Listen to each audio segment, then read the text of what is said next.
And he says, you know, I can see how terrified you are. And I'm not going to ask any questions, ask you to talk. I want you to just sit there and feel yourself. To notice if there's anything inside of you that has always wanted to move, but has been afraid to move. And then there's 20 minutes of complete silence. And then she starts to move much slower than I'm doing.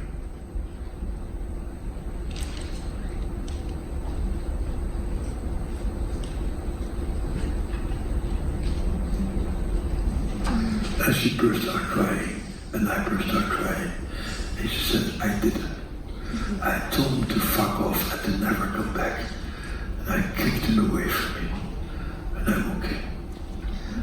And the next Tuesday she comes to my office and she says, you know, Bessel, you're really a very dedicated, hard-working guy. You have hung in there with me. Didn't work very well, but I can see how hard you tried. But the experience I had last Friday changed my life. So I can't say goodbye. I have a few more sessions to really assert my physical power, to really embody the sense that I can say no, and I can fight back, and I can resist myself. And I see her around town. She's fine.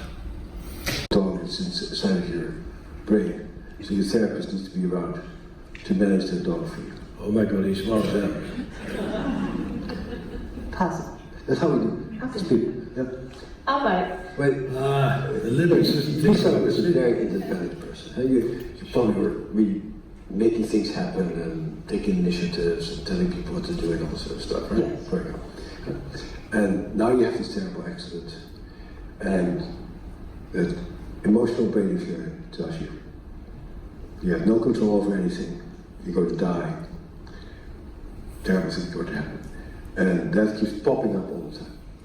And what we usually do, because we learned as kids, if you scream hard enough, your mom will come and take care of how frightened you are. Yes. And so then we look for somebody to make the feeling go away. Very reasonable. But sooner or later, we need to learn how to become those people ourselves. Right. Who manage the dog inside of ourselves. And so then the question becomes, what sort of things can you do to quiet your own system down? Okay. And so tapping is one of them. It's really exploration, noticing when things come up, what can you do to notice it and to just see that things will come to an end.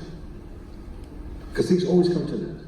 Yes, they do. And you forget it. Because when you were down there in the car accident, this felt like this was forever. Yeah. There's no past, present, future. This is it. And you're going to die. And nobody was going to be with you. Since that time, a lot of people have been with you. Yes. But that miserable, frightened part of you still feels totally alone. Mm-hmm. And so the question becomes, how can we give it company? And how can we quiet it down now?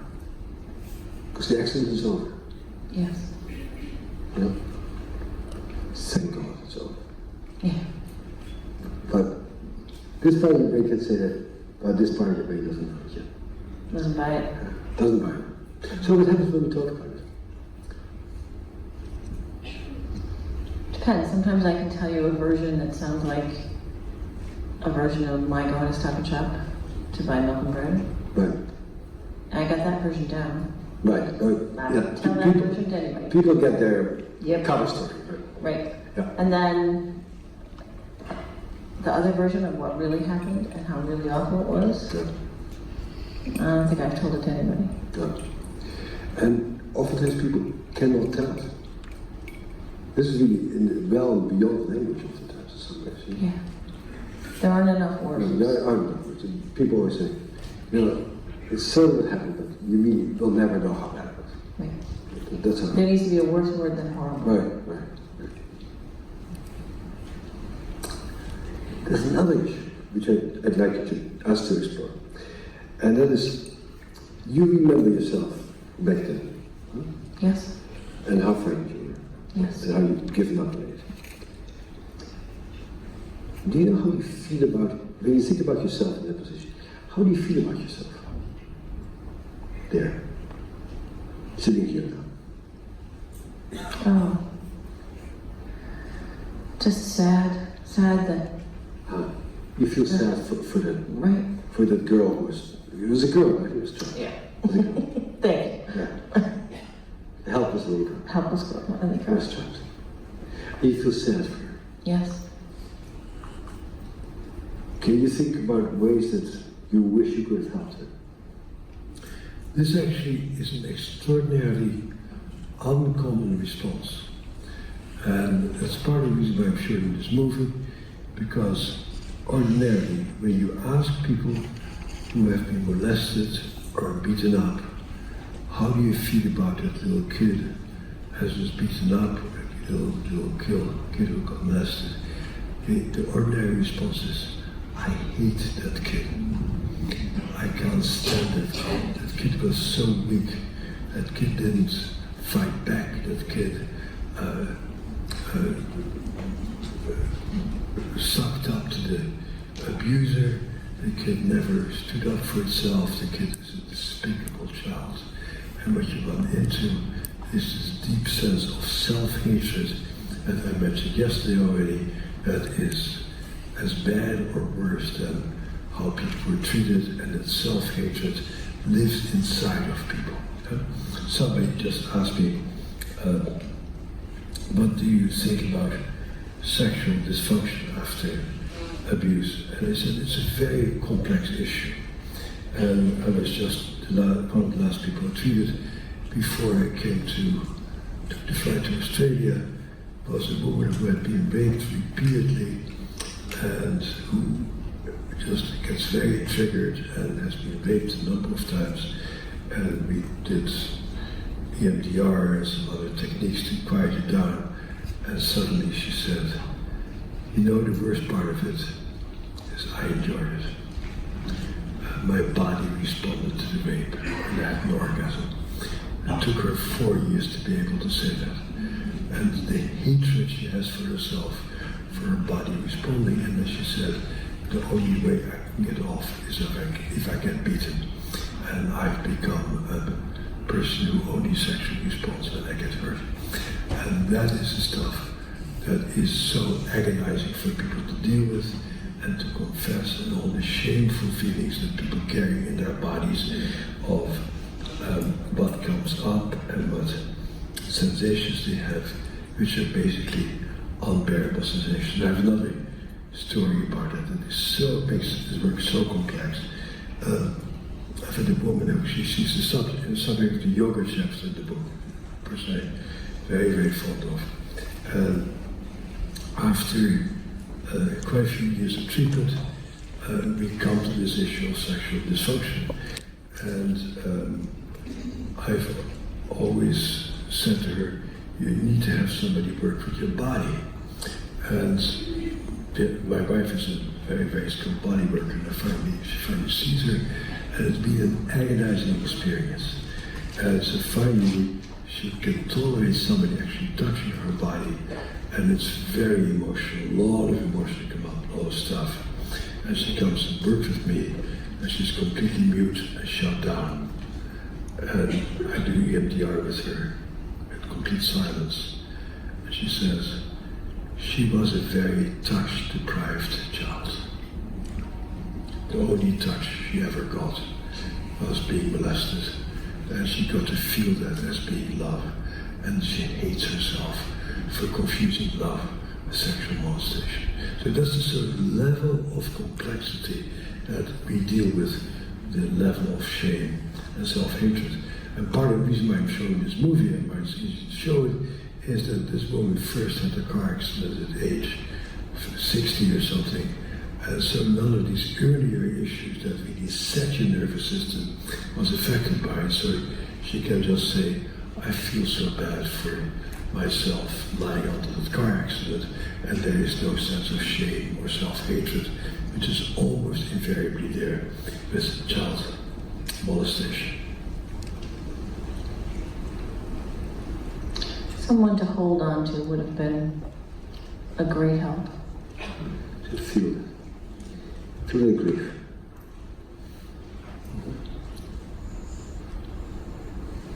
Feel the grief for it, and how terribly alone that girl was underneath that truck.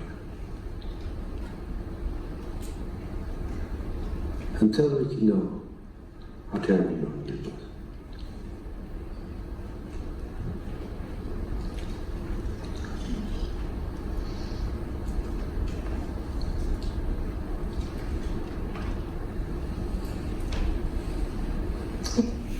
So now what we're working on is this critical element that is an indispensable part of treatment, and it's the issue of self-compassion.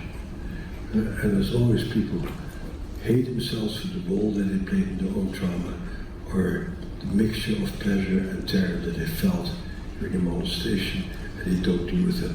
You cannot get into the self-compassion, and that's really the heartbeat. You saw it also in the MDMA tape yesterday with the soldier. But so now she really weeps for what she went through, and then the treatment can start. It was awful. Yes, it was awful.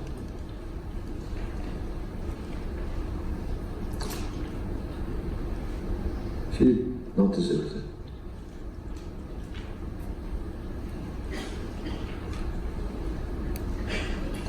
Somebody should have been with her. Some angel or something. Somebody.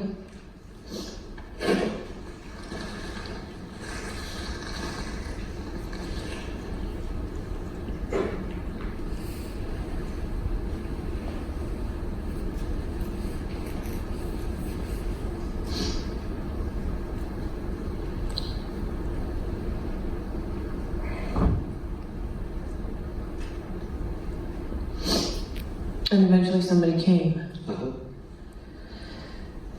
Who was it? A man who worked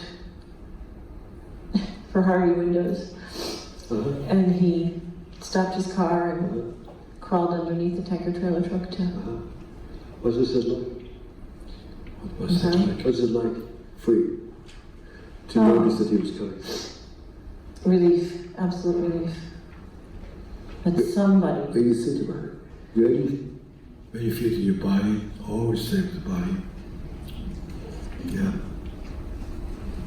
so how can you notice him? Did you see his face first, I could only see his feet.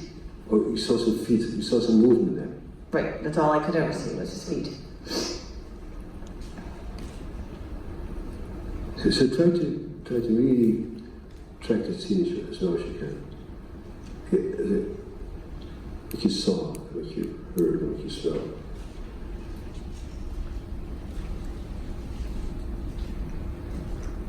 So what I do here, my job is to keep her in a physiologically calm state. So all those parts of the brain that go offline that I showed you, which you may or may not have consciously registered, and these pieces of the brain that disappear, which are responsible for the event becoming traumatic. Now her brain is calm, all of her brain is online, and now she can relive the past. It's a form of exposure treatment, but the core issue for me is I'm the affect regulator who keeps her calm, so her whole brain is available.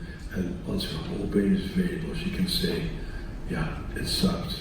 It is very unpleasant, and that happened, and that happened, and that happened. And now, like in the MDMA session, I use myself sort of as the MDMA, much easier case, and I keep her physiologically calm and safe, and now she can reprocess the trauma and say, yeah, that happened, and that sucked, and that's really upsetting, but that was back in 2005, and today it's 2019, and that was that, and it is now. As it is, the end of the treatment is you go, yes, this happened to me, but it happened to me then, and you have the location. And so there's many ways of getting there, but at the core is the principles that I'm showing you over here of self-compassion and being calm. What also happens, of course, and I warned you about it yesterday, is the story that people tell you at the beginning, is the story that they can tolerate telling you. It is never the story of what really happened. And as you go deeper, the story usually gets worse and more complicated, and the stuff that really with the most traumatic stuff is things get left out because the most traumatic things are too overwhelming to talk about. And so one of the things comes up immediately after this is that everybody had died in this car accident, and she's still alive, and they say the only way you can get her out is by getting the jaws of life, some big instrument and all kind of stuff. And you see this discussion of, well, she has an 80% chance that she'll die if you do this to her. And she sits there passively as this happens, and they tear it apart, and she lives it. And this being America, when she comes out, there's 2 ambulances there that start a fist fight with each other for who is going to get paid for driving her to the hospital. She has to settle that fist fight, just having actually information, and then she's brought to the hospital. This being in America, where we do not have gun control, a gunshot wound is brought out at the same time as she is, and gunshot wounds always have priority of other people, so she's put in the closet and people forget her. And she sits there for 4 hours without anybody looking at her, and after 4 hours somebody accidentally opens the door of the closet and said in some foreign accent, "Oh honey, you're still here, you look like a mess. Here's a cloth, why don't you wash yourself off?" So these things are always more complicated than you initially think it is, and you won't get to hear these stories until you really take the time to process them. So that's that story. Then I'm going to talk about some other stuff.